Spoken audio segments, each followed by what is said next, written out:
Hi there. Today we welcome Clarissa Burt. Clarissa has over 30 years in the entertainment industry. She is an actress, international media personality, producer, director, author, public speaker, and supermodel. Her book, The Self-Esteem Regime, is an action plan for becoming the confident person you are meant to be. The book helps readers find worthiness through a concrete step-by-step program. Her regime features tips, case studies, and affirmations which build mental strength and resilience, qualities necessary for higher self-esteem and overall wellness. Yes. Hello, Clarissa. Yes. And boy, thank you. Thank you so much, Tammy. And boy, has there never been a better time? I think historically, socially, politically, economically, for us to really be saying we need to be working on ourselves and making sure that our self-esteem is intact. People, I think, are very destabilized right now. And not only, here, especially in the United States, I know, I speak to lots of friends, and I think all over the world, there's just this general sense of destabilization, and there's a lot of solace and some really good information to be found in the personal development aisle when we really don't know who else to turn to. So I'm so glad to have this conversation with you. Well, I'm so glad that you took some time to speak with us as well. It's one of those things, especially after COVID, people are just really struggling with mental health. Yes, people are just struggling with mental health, and we see it especially, first of all, there's the Great Resignation. Everybody went, I can do something else, and I don't need to be going to the office, and I'm just going to quit my job. And then I think what happened is they found out what it means really to be an entrepreneur. And that means if you don't want to work a 9 to 5, be prepared to work 24/7. And so, that is really, I mean, anyone that's an entrepreneur, and I am and have been since day one, know exactly what that means. And that, it means weekends and holidays and nights, and, it can be a lot of work. Hopefully you get out of it what you put into it, but just know that when the onus is on you and you have full responsibility of your paycheck, should you even get one, that's a whole different thing to be taken care of. So, it's Great Resignation probably looked a lot better than it actually turned out to be for a lot of people. Then, we've got lots of different data and statistics coming in from the CDC and different organs all over the world that are talking about, the depression, anxiety rates in our children, the ideation of either wanting to commit suicide. I think today they say, unaliving yourself. I'm old, and so I use the old terminologies. Or they either are thinking of committing suicide or have committed suicide. We are really in a state of, as I said at the beginning of the show, we're just in grand confusion and destabilization. It's time for us to take the reins of our own lives, keep everything a little bit at bay, and to make the best decisions for ourselves. And so, yeah. Absolutely, we need to be taking really good care, taking our self-care, taking time for ourselves, reconnecting with nature, and more than anything, Tammy, reconnecting with one another. Put the damn devices down. Just put them down. There are 24 hours in the day. There's plenty of time to have fun gaming and, social media and all the rest. And by the way, we'll get into social media in a second and how delirious and delirious, I guess is the word that, most people think, the perception of what they see is truth, and a lot of it isn't. So just a lot of upheaval, and we need to be grounding, and we can do that through time spent, time well spent with one another, with, again, reconnection, with putting the devices down, with reading things that are nurturing to our minds and souls. And the personal development aisle for me, when I was a kid, there were no computers and internet. We didn't have any of that, but we had the self-help section in the bookstores. And back when I was a kid, there were actually bookstores. We had Walden Books and we had Border Books. And then, of course, there was Barnes and Noble. And I would spend lots of time in the, it's the only thing I ever read. I never read a fiction. I never read a biography. I didn't read anything else but self-help. Because I knew that I was searching for sustaining thought. I was also searching for support and help and assistance. As we grow, we are looking to make sense of it all, if you will. Mhm. I Uh, think that someone looking at your life, being that you were a supermodel, would probably question that. Like, how would she struggle with mental health issues when she's a supermodel? Well, it's so funny that, people think that self-esteem and beauty go hand in hand, and they just, don't always do they. Just because someone is beautiful doesn't mean that they don't have issues, they don't have problems. And, I saw some of the girls when I was modeling. And by the way, my modeling career took place in the top 1% of the most beautiful creatures in the world. We were on every major runway in the world. Lots of us were cover girls. Some of us got beauty campaigns worldwide. And so when I say some of the most beautiful creatures, I'm truly mean, really lovely looking, specimens, human beings. And sometimes, again, going back to beauty does not correlate to self-esteem.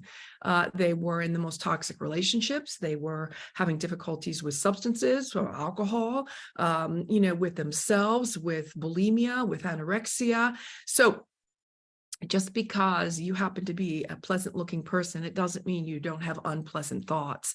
And so, yeah, lots of misconception around being, beautiful or being a model. The two don't mix. It's like two different concepts. It's not apples and apples, it's apples and oranges as a concept. So, yeah. So, yeah, I hope I answered that, Mhm.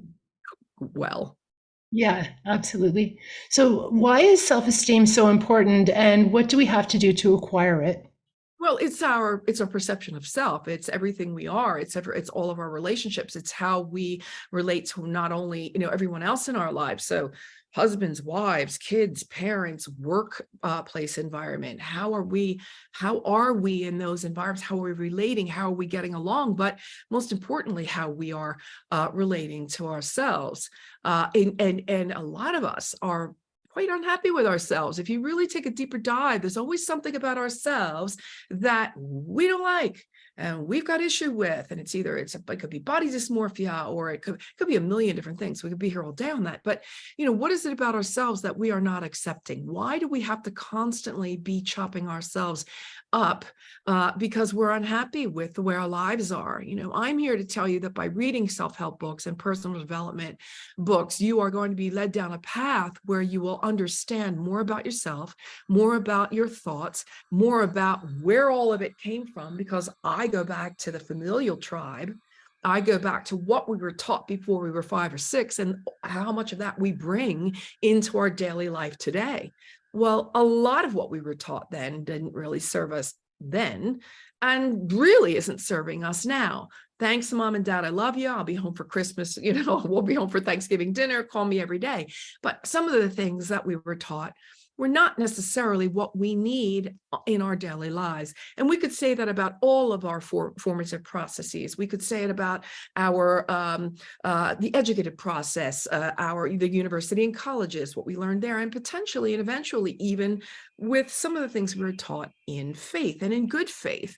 So I just want to be able to see that people are taking stock of where they are. Where do they want to be? For example, I want to be a better person tomorrow than I am today, Tammy. So how can I do that? What little thing or big step can I make in order to make sure that I am constantly making sure that my books or the books that I have read are self-help and not shelf help? We're not, buying the books with all great intention and leaving them there for someone else to read eventually one day.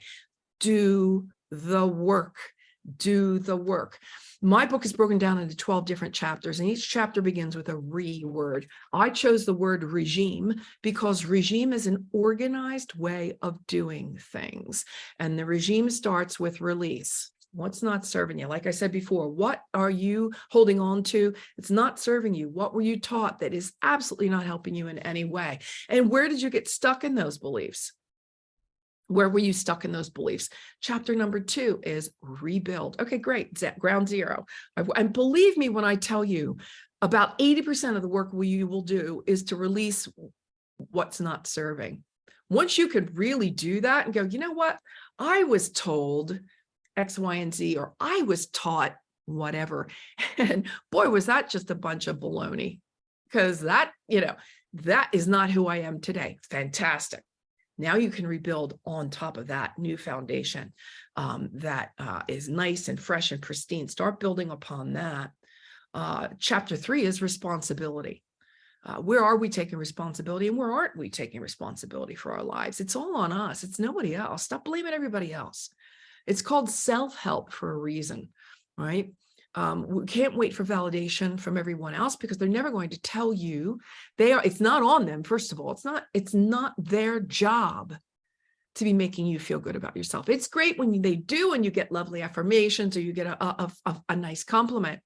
That's just the cherry on the icing on the top of the cake.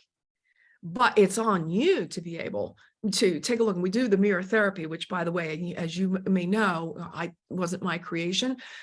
Jack Canfield used it in some of his works, and I learned of it from Louise Hay.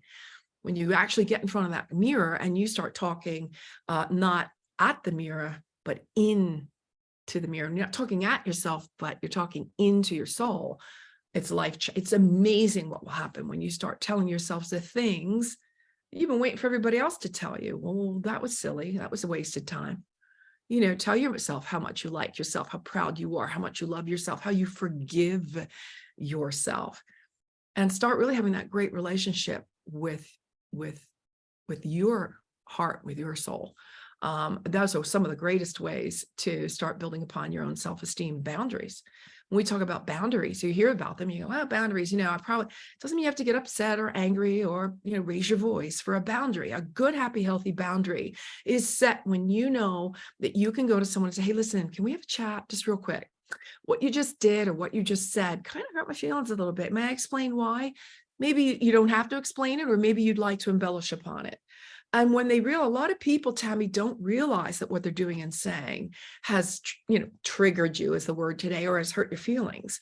And so it's on us to say that there's my boundary. Here's where I draw the line in the sand. What will you, and by the way, we are the ones teaching everyone else every day how we want to be treated. You're the one teaching them by setting the boundaries. Don't be afraid. And by the way, doing the work in a book like mine means some relationships are going to start falling by the wayside.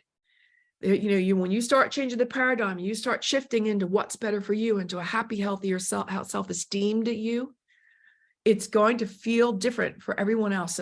For you, for sure. But for those around you, when you're standing strong and tall and in confidence and in good faith, with the love that you have for yourself, it's going to ruffle a few feathers, and you don't mean to do so. It's not it's not what you meant to do, but be prepared for that.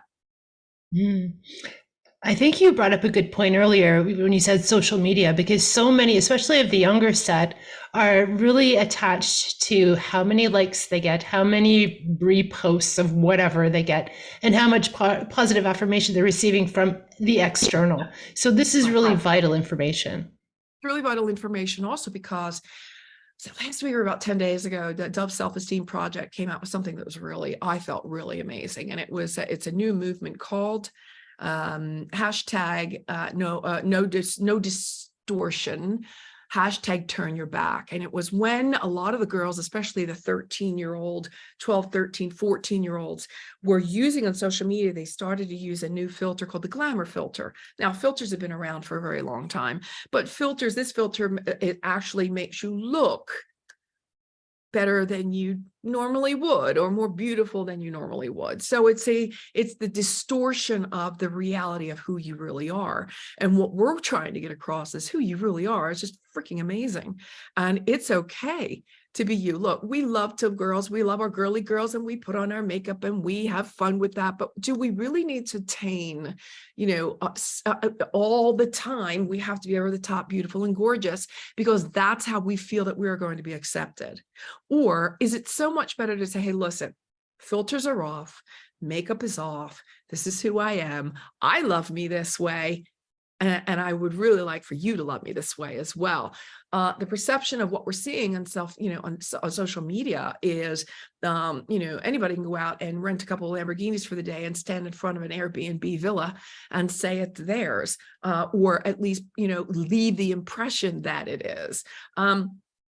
I'm going to be very, very, very careful with what you're looking at, who you're believing, what you're buying into, and what reality truly is. And by the way, reality is not a bad place to be. It's a pretty cool place to be for so many of us. Now, with that having been said, if you want to work toward bigger things and better things and have nice things, nothing wrong with that.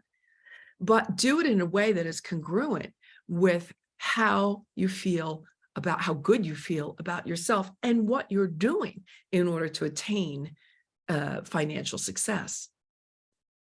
Mhm. And what do you say to those people who are not in that place of self-love and self-care and Yeah, I say, well, if you're not in a place of self-love and self-care, I'm going to guess, and look, I don't have a crystal ball in front of me, nor am I a doctor in any way, shape, or form, but I'm going to guess that you're probably hurt. Something hurts somewhere. You know, your heart hurts, your soul hurts, your relationships are hurting, again, either with others or with yourself. And I just really think that it's so important to strive to be again, the better person more than you are today, and it doesn't really take a lot. Sometimes it's if you can't do broad stroke kind of things like, tithing, volunteering lots of time, giving money, or that sort of thing, you can do the little things that, make you feel good and make them feel good. It's really a self-esteem 101, that win-win situation when you can leave a compliment, hold the elevator door open for someone, help a woman down the stairs with her baby carriage, stand up in public transportation for a pregnant woman or the elderly, the things the way they used to be when the manners, the normal kinds of kindness gestures that we were taught as children seem to have gone by the wayside now. I don't mean to sound like an old fart when I say these things, but they worked. Tammy, they worked. They were acts of kindness that absolutely worked. And it was the right thing to do. These are the things that you want to do because it's the right thing to do, because the world doesn't revolve only around us. It doesn't revolve only around you. And put your ear to the ground and open up your eyes and ears to be able to do even the smallest gesture can really change someone's day. It could be a smile. Again, a compliment. Gee, I really love that top as I'm walking through a supermarket.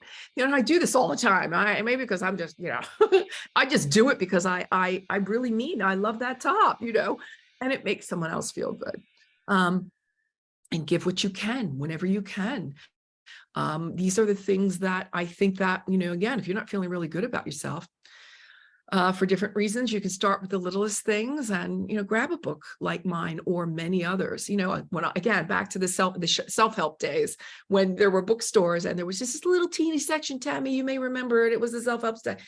Now, when you walk into Barnes & Noble, which is the only of the 3 bookstores remaining, it's rows and rows and rows upon rows of the personal development aisles. And it's a billion-dollar industry. Now, you tell me why. Because there's a need. Because we are constantly on the lookout for how it is that we as humans and in our consciousness, and I don't want to go too deep down the rabbit hole, we can feel better about our existence and about our lives. We want to make sense of it all. And we start in the place of happy, healthy self-esteem really is the best place to start. Another thing that I is all of this, these television shows. If we can get away from some of this, get happier, healthier, wellness, TV, it doesn't sell. It's not as sexy, so it doesn't sell, but really good TV and media that will actually teach us these things would be a lovely place to be. Instead, we want to watch all of these television shows, especially, the housewives of this and that, whatever, that city and the other city, where they're all ripping each other apart and tearing each other down. They're fighting and they're, oh my goodness. I mean, heavens to Murgatroyd, what are we doing? What are we teaching? What are we perpetuating? Again, I think it's to realize everything is, everything's bitch. We got to use the bitch word. Everything's a bitch, bitch, bitch, bitch on wheels and bitch on heels and you're babe, bitch. No. That's just, no. I don't think that these are really happy, healthy words to be using when we want to be being a better person more than we are today. Let's kind of get back to, the way it was when we were being, again, kind to one another and look, I know it sounds like a little out of touch, especially in these times, but if we really do try to get back, as a collective, as consciousness, we try to get back and we work on getting back to, really kind measures, kindness and manners. I think we'll be all living. We'll wake up in a better mood. Let's put it that way. I totally agree with that. Absolutely. You talk about affirmations in your book. What do you do with affirmations, or is that specifically with mirror therapy? No. We've got affirmations finish every chapter, and they are all relative to the chapter that we're in. And I'd love to be able to, if you don't mind, I'm just going to open the book. It's my working book, and so here we go. We've got chapter 8, and chapter 8 is repeat. But let me just read a couple of them to you and see if they do resonate, because they do with me, and that's why they're in the book. I am mindful about the things I expose my body to. This is where I think we talk in this chapter about essential oils and, drinking, filtered water and making sure that we're taking the strides toward healthier bodies. I'm mindful about the things I expose my body to. I'm mindful of food and drink I ingest. I am mindful about not allowing toxins and chemicals into my body. I'm mindful about relaxing all of my senses. I am mindful about nurturing my mind, body, and soul. I am mindful about continuing to educate myself about what works for my body and the routines. And I am mindful that I must take out time for myself every now and then. And those are just some affirmations that they kind of get away from the ordinary, abundance affirmations, and really take a deeper dive into the affirmations that we need for the chapter that we're talking about. Now, each chapter comes with a case study, Clarissa's Corner, a clarion call, reviews, homework, affirmations. There's a couple here for the respect. I respect the rights and beliefs and the values of others. I respect the boundaries I have set for myself, and I hold them dear. So again, if we want to use the affirmations that are in the book, do it all day long. And if you want to use your own, do that too all day long and change them up, because once they start to click into your subconscious, you may want to add some new things. And they do work. I know that they do, because I've used them, and they've done wonders for me and for the way I approach life and I approach my day. I totally people, Tammy. I totally agree with that. I think it's your self-talk is vitally important, and usually our self-talk is not very positive at all. So to choose what your thoughts are in the form of affirmations is really powerful. Yeah. Well, again, nothing has any meaning except for the meaning you give it. All right. So what is it that's really eating at you? If you're giving meaning and power to that, well, okay, then you've chosen to do that. But if you decide that nothing has any meaning except for the meaning you give it, well, that's pretty powerful just right there. If you can live by that for a day or a week, write it out, put it on your refrigerator, put it, on your vision board, put it wherever you can read it frequently during the day. I think that's just another really great adage to live by. I think that's a really good thing. And I love Post-it notes all over the place, just because they are good reminders. And another one is, life will give you more of what you put up with. Let's go back to what we were talking about before.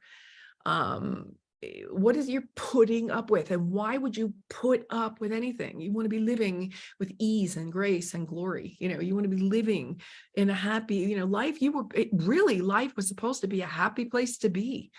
And many, many times we are the ones that we confound it, and we confuse it. We complicate it too much. So that's a beautiful segue for my next question. You underline living in a constant state of gratitude. How do you do that? Well, here's what I love imparting is, the importance of values. Where do you have a value system? And I think a lot of people, if you ask the question, will go, well, not really quite sure what exactly are values? Or, well, I know I have some values, but I don't really have like a mantra. Well, I've made one up for myself, and that's taking the high road. And for me, it's honesty, radical honesty. Living in honesty with myself and others, I think, has been one of the most important things. And by the way, Tammy, I'll be really honest and tell you, be super honest and tell you, it doesn't always make people happy when you're as radically honest as I am at times. And, you're gonna maybe, but I am honest. And if those jeans make your butt look fat, I'm probably going to tell you those jeans make your butt look fat. Don't ask me if you don't want the truth. Integrity, really important. Your moral principles, your moral uprightness. Who are you again when no one else is in the room? Who are you? Who's your true personality, right? It's really, really important. And then we go into gratitude. So there's the G in high, taking the high road. So gratitude. If you can't come up with 5 things right now, like boom, boom, boom, boom, boom, stop what you're doing right now and write down those 5 things. And here you go. I've got food in my pantry. I've got a warm, comfortable bed. I have family that loves me. I've got a job that I love. And I have, beautiful, water to drink every day, clean water. I've got air to breathe, like clean air to breathe, like the other things that some of us wake up to every day. Can't say that around the world. We are so lucky to be living in the things that we have to be thankful for and give gratitude for. And the last H in high, H-I-G-H, is honor. And, again, who are you when no one else is in the room? Say what you mean and mean what you say.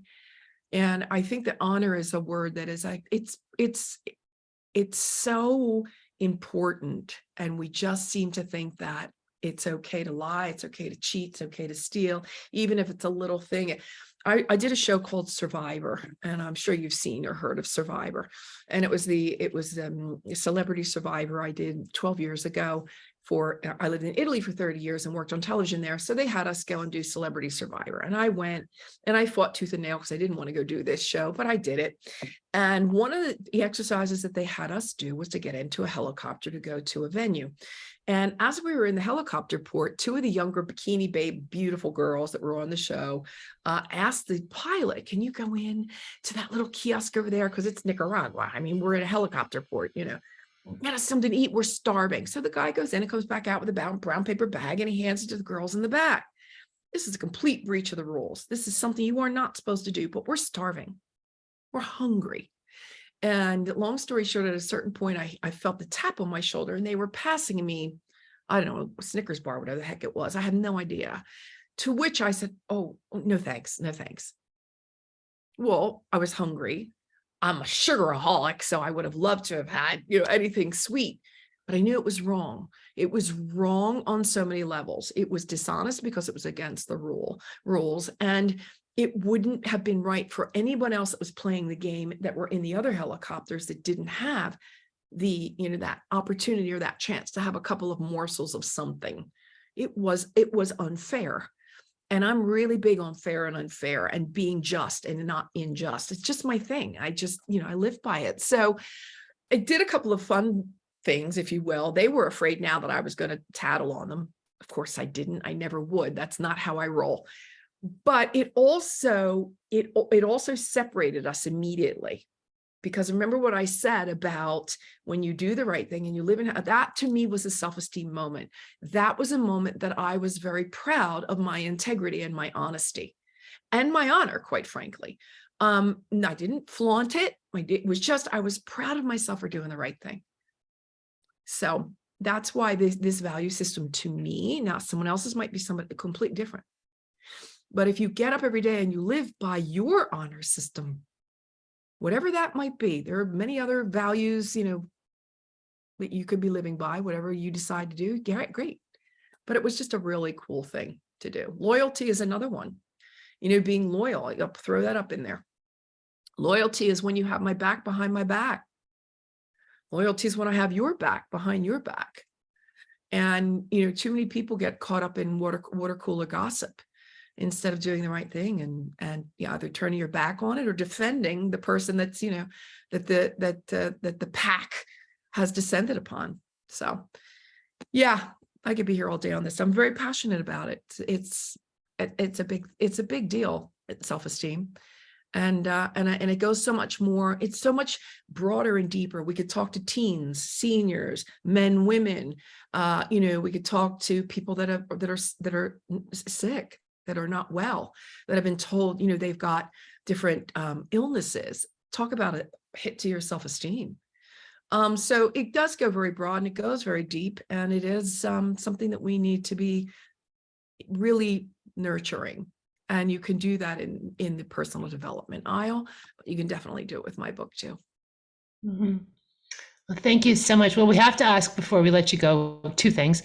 One, we want to know where people can find you, but also how did you do on that Celebrity Survivor? I won. Oh, yay! I won. There was a different setup with the Italian thing. They brought on 4 people about 3 weeks after the original group was already on. So they were fresh, and they had eaten, and they were not, it was not apples to apples. They brought on these 4 kids just to intertwine them with our group. But I turned 53 on the island. So I was one of the elders of the island, and I was, yeah. So, these kids that came on were considered, winners as well. But if you put apples to apples, I did win. I was the one that did win. So it was very gratifying. It was a really cool place to learn a lot about yourself. And you can find my book. You can find me anywhere on social media except Snapchat. And the book is in Amazon, everywhere in the world. And it's on Audible, and it's on Kindle, and it's in the Barnes and Noble store. So we're really happy about that. Perfect. And do you have a specific website that we can put in the show notes and people can click over to it? It's clarissaburt.com. Easy enough. Perfect. Well, thank you so much for highlighting the self-esteem topic, Clarissa. I think it is an extremely valuable conversation that is definitely needed at this time in the world. So much, Tammy, for having me. Thanks. Have a great day, all.